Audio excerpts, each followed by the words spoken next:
Good morning and happy Wednesday. In this video, we are going to detail what you did yesterday in social studies class.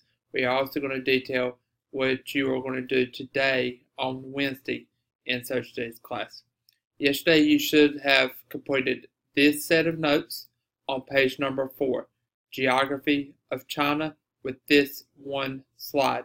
If you did not do this yesterday, or if you were not here yesterday, then you need to do this slide on page number 4. Okay, so go ahead and do that if you have not already done so. If you were here yesterday, you should have gotten the Geography of China done, and you should have started at least the mapping assignment for East Asia. If you have not finished the East Asia mapping assignment, you are going to finish it after we do the notes for today. If you have finished it, at the end of the video, I will give you the assignment that you are going to complete. So, before you get started on the East Asia mapping assignment, or the assignment after the East Asia map assignment, you are first going to complete the notes on page 4 and part of page 5. So, let's begin with talking about the notes on page number 4. If you are not on page 4, pause the video, turn to page 4, and once you're there, restart the video. So, today we're going to talk about the history of ancient China and some of the dynasties that make up ancient China. The year is 4000 BCE. Now, if you remember what BCE stands for, it stands for Before Common Era. It is the time before Jesus was born, and every time after Jesus' death is CE, or Common Era. In 4000 BCE in China, village settlements began to pop up around one of two of the famous rivers within China. The village settlements began popping up around the Honghe River.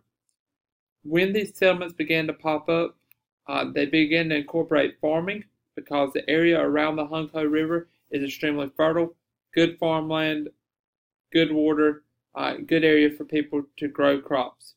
They also began the implementation of stone tools and weapons. Specifically, the most famous one for Chinese culture is the bow and arrow. Also, you have the first animal domestication within China.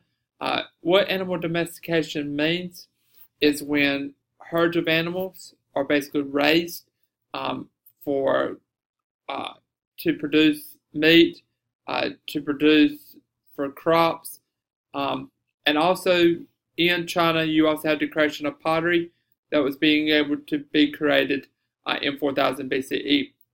Around 1500 BCE, these picture writings, the first known picture writings would ever happen in China, were created around 1500 BCE.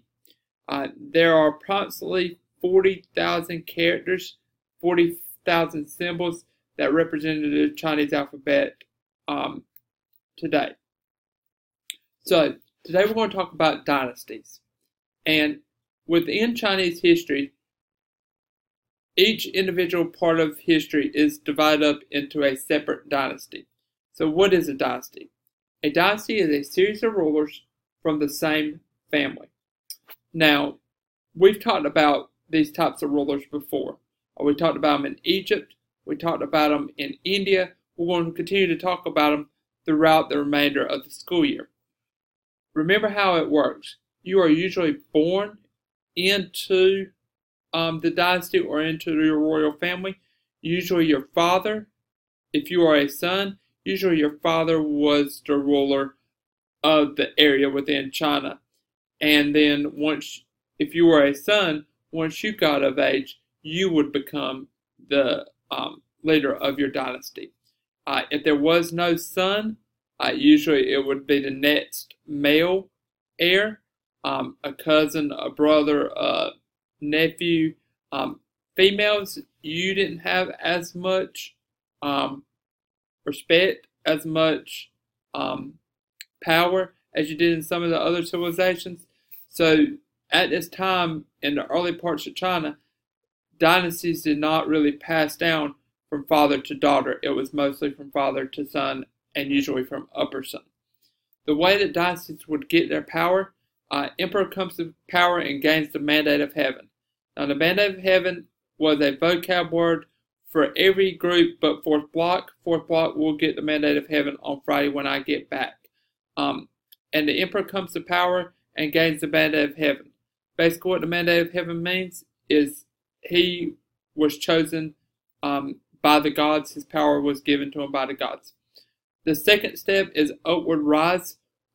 Money, population begins to grow, begins to get to a peak or get to a top point. The third one is a downward spiral. Just as quickly as it rises, it also goes downward really, really quickly. We have natural disasters, monsoons, floods, earthquakes. We also have corruption happening. People basically get power hungry. People get money to their head, and they want more money and more power. And they want it for themselves. And military leaders and other leaders within other dynasties and other families want the power, so they begin to try to get it. When this downward spiral happens, emperor loses the mandate of heaven. And when he loses the mandate of heaven, which is the power from the gods, the civil war begins to happen until a new emperor with a new mandate of heaven comes to power. Now, for those of you, as a quick review, those of you who have forgotten, a mandate of heaven was described by philosopher Mencius. It was the belief that the emperor was chosen by heaven to rule, and all of his power was given to him by the gods or by heaven. Now, we're going to talk about the first dynasty. Now, I've talked to y'all about the pronunciation of some of these names. So some of these names are a little complicated, so I'm going to pronounce them the best way I can. The first one is Hsia. Hsia dynasty is the Chinese first dynasty. It is founded by a leader by the name of Yu. Y-U. Xia's major contributions for China, they built roads across China so people could travel, trade, and transport their goods. They also began to create irrigation projects. Basically, pipes running from the two major rivers into the farmland that would be miles away, and basically provided water to the crops and water to the people so they can now have it. The next major dynasty is the Shang dynasty. Happened around 1600 BCE to 1046 BCE. We have the writing that has begun. Calligraphy, some of the picture writings begin with the Shang dynasty. They also began to develop bronze, which is a major type of metal that would be implemented within major Chinese culture by the Shang dynasty. They also created glazed pottery and also silk industries, which we're going to talk more about when we talk about the Silk Road. The next major dynasty is the Zhou dynasty. The Zhou dynasty happened from 1045 BCE to 256 BCE. The Zhou dynasty is unique because the Zhou comes in from the northwest and invades China. They would set up a loose central government in which strong nobles and strong leaders, basically royal families, had the power. There were two major philosophers that came about during the Zhou dynasty, Confucius being one, and Mencius being his follower being the other. Now remember what a philosopher is. It's basically a person who comes up with ideas about the meaning of life. We're going to talk about some of Confucius's teachings at the end of this unit. The next major dynasty is the Qin dynasty. The Qin dynasty comes up with an idea called legalism. Basically what legalism was all about was you basically had your military and they ruled by force.